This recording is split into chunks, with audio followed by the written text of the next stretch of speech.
The story begins with a group of 10 cave exploration enthusiasts. They decided to venture into a cave called Mosdy. Their goal sounded quite noble, to clean up and redraw the map of the deep passages inside. Among them were 2 experienced leaders who had explored this cave before, so the whole team felt reassured. Mosdy Cave is famous for being too narrow. There are very few spaces.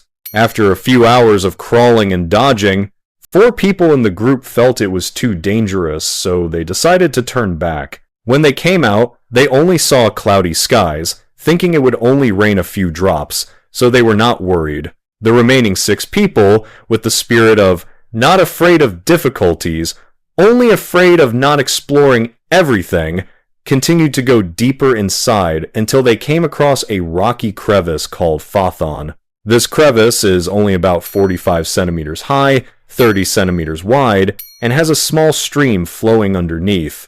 Everything seemed fine, but outside it started to rain heavily. The 4 people who went out first just looked for shelter, not thinking about anything. Meanwhile, the 6 people inside the cave realized that the water was rising very quickly. When the water level reached a dangerous level, they hurriedly turned back, even though they knew they were still 3 hours away from the cave entrance. The group outside witnessed a horrifying scene. A natural lake formed, swallowing the entire cave entrance. The 6 people inside were unaware, still thinking that they just had to retreat. The group outside quickly ran to ask for help. Meanwhile, the trapped group tried to climb to higher places, but the water continued to rise, forcing them into a dead end. The rescue team and hundreds of volunteers urgently pumped water out, pumped oxygen in, hoping that the group inside would find a safe space to hold out. But the result, you can probably guess, all 6 people died. A heartbreaking tragedy, and also a reminder of the harshness of nature. On the 28th of May, 1973, a team of 9 experts set out to explore the deadly shaft sinkhole at Mount Gambier. This site was remarkable for its unusual structure. A tiny opening at the surface that led down into a vast underground cavern filled with deep water. From the small entrance, a natural beam of light shone straight down, illuminating the hidden lake below. Divers often compared this beam of light to a natural GPS follow-it, and safety was almost guaranteed, unless someone dared to venture into the dark, winding side passages. At the beginning, the team agreed that they would dive no deeper than 60 meters, ensuring that they could still see the guiding light when it was time to return. On the second day, 4 of the divers got ambitious. They wanted to set a record, pushing west to a depth of 75 meters. Cool on paper, but remember, this was 1,973.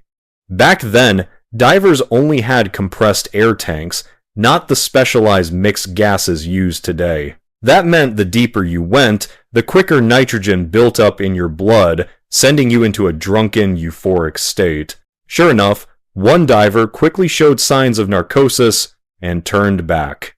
But 4 supermen pressed on, determined to break records. Time passed, and the surface team started worrying those guys should have been running out of air. Search divers went down with lights and cameras, but no sign of the missing 4. And then, the worst. In the silted-out darkness, the 4 men had lost their way, their minds clouded by narcosis. And just like that, they were claimed by the depths forever. Fast forward the 23rd of November 1983. 2 college students, Richard and Clark, decided to explore Jacob's Well, another infamous death trap. From above, it looks harmless, just a pool of water about 26 feet deep where people casually jump in and swim back up. But it's an illusion. Below, it leads into a dangerous cave system. The first 2 chambers are wide and easy, but the 3rd chamber requires navigating an extremely narrow passage, only about 60 centimeters wide. 2 divers have died here years ago, trapped by shifting rocks. The student's guide, Don, a veteran diver who had even rescued victims before, repeatedly warned them, "Stay away from Jacob's Well, it's a death trap." He even tried to seal the deadly passage with cement. Don himself had almost died there once, only escaping by luck and instinct. Hearing the story, Richard and Clark weren't scared, they were excited. So on November 23, they went inside. Arriving at the third chamber, Richard took off his air tank and crawled through. Clark followed suit, but suddenly noticed Richard was pale and panicked, gasping for air like a fish out of water. Clark pushed his own tank toward him, trying to help. The two struggled through the narrow passage, barely escaping. Just when they thought they were safe, disaster struck again. There was a loud clang. Their air tanks had hit the rocks. The bad news, not only were they running out of air, but they were also stuck in a dead end. In a desperate attempt, Clark dove for the 22 meters until he surfaced. But Richard never made it. He stayed down there forever. When the rescue team arrived, one of them was none other than Don, their mentor. The next case, the 18th of May, 2005. A group of 5 young people decided to explore Golem Cave. By 3 a.m., they had reached the cave entrance. One of the group stayed outside to keep watch. The other 4 crawled inside. At first, it seemed harmless, just shallow pools and narrow passages. But then they came to a small pool that turned out to be a one-way trap. Beneath the water was a flooded tunnel less than a meter wide and a few meters long. Only one person could pass through at a time. They dived down one by one, holding their breath, and entered a small air chamber less than a meter high.